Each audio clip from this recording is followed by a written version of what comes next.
Last week, news broke that Beijing has been using organized crime networks to influence voting in Taiwanese elections. The story, broken by the Bureau, highlights how China's United Front has already started attempting to influence Taiwan's January presidential election, and it's doing so by using some of the same tactics used in Canada and elsewhere. Joining us now to discuss the issue is the Bureau's founder and first journalist, Mr. Sam Cooper. Mr. Cooper, welcome to Forum Daily. Thanks for having me. A very interesting report you've released. Now, in regards to the Taiwanese election, how exactly is Beijing interfering and where does organized crime come into play here? Well, on my reporting trip to Taiwan, the officials there disclosed some sensitive recent intelligence. They described that they had discovered business persons in Taiwan with links to Beijing, that is, business interests there, were allegedly going to be used to speak out against certain candidates that Beijing doesn't appreciate. And the method here is to really trick the voters of Taiwan into thinking this is natural, organic resistance against certain candidates when it's the voice of Beijing.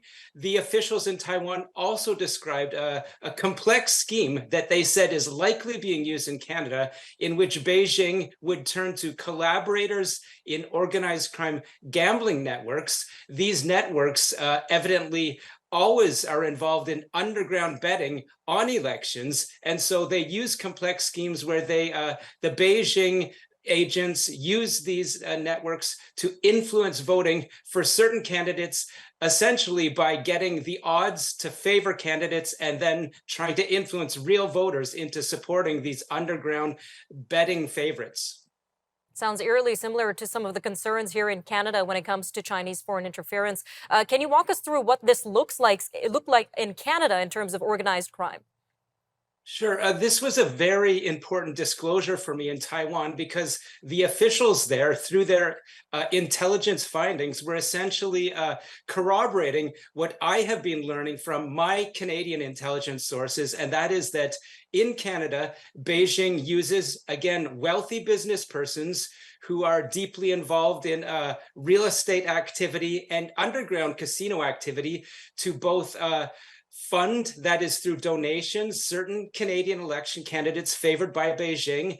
And also allegedly there are underground funding techniques used by these alleged organized crime bosses that are very influential in diaspora communities, especially in Toronto and Vancouver. Some very concerning information here, Mr. Cooper. Now, how is Taiwan protecting from Chinese interference in their upcoming elections? And is there anything that we can learn from here in Canada?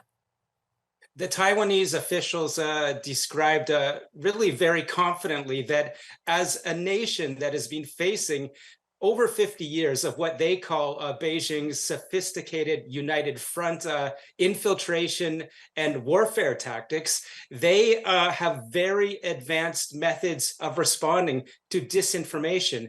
Just as I've reported in Canada that Chinese language media is controlled, unfortunately, by Beijing. It is influenced in Taiwan, but the Taiwanese officials, whenever they see disinformation against certain candidates or anyone in their government, they will move quickly to make sure that this information is fact-checked and countered.